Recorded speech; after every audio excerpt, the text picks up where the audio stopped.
بسم اللہ الرحمن الرحیم۔ السلام علیکم ورحمۃ اللہ وبرکاتہ۔ پیارے دوستو، آج کی ہماری یہ ویڈیو بہت ہی دلچسپ اور اسپیشل ہونے والی ہے۔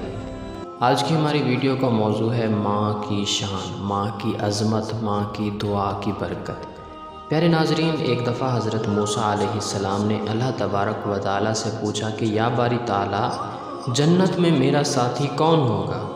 حضرت موسیٰ علیہ السلام کو اللہ تعالیٰ نے جواب دیا کہ فلاں کسائی تمہارا ساتھی ہوگا۔ حضرت موسیٰ علیہ السلام کچھ حیران ہوئے اور اس کسائی کی تلاش میں چل پڑے۔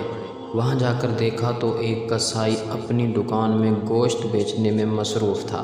اپنا کاروبار ختم کر کے اس نے ایک گوشت کا ٹکڑا ایک کپڑے میں لپیٹا اور گھر کی طرف روانہ ہو گیا۔ حضرت موسیٰ علیہ السلام نے اس قصاب کے بارے میں مزید جاننے کے لیے بطور مہمان گھر چلنے کی اجازت چاہی۔ گھر پہنچ کر قصاب نے گوشت پکایا، پھر روٹی پکا کر اس کے ٹکڑے شوربے میں نرم کیے اور دوسرے کمرے میں چلا گیا، جہاں ایک انتہائی کمزور بڑھیا پلنگ پر لیٹی ہوئی تھی۔ قصاب نے بمشکل تمام اسے سہارا دے کر اٹھایا، ایک ایک لقمہ اس کے منہ میں دیتا رہا۔ جب اس نے کھانا تمام کیا تو اس نے بڑھیا کا منہ صاف کر دیا۔ کھانا کھا کر بڑھیا نے کسائی کے کان میں کچھ کہا، جسے سن کر کسائی مسکرا دیا اور بڑھیا کو واپس لٹا کر باہر آ گیا۔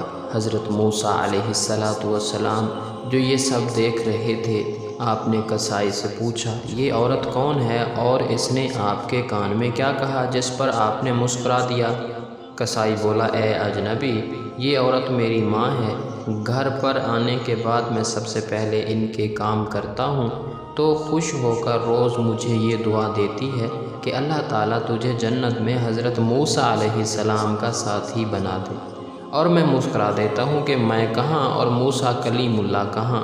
پھر حضرت موسیٰ علیہ السلام نے کسائی کو بشارت دی کہ اللہ کے بندے، اللہ تعالیٰ نے آپ کی ماں کی دعا قبول کر لی ہے اور میں ہی موسیٰ علیہ السلام ہوں۔ اللہ پاک ہم سب کو اپنے والدین کی خدمت کرنے کی توفیق عطا فرمائے، آمین یا رب العالمین۔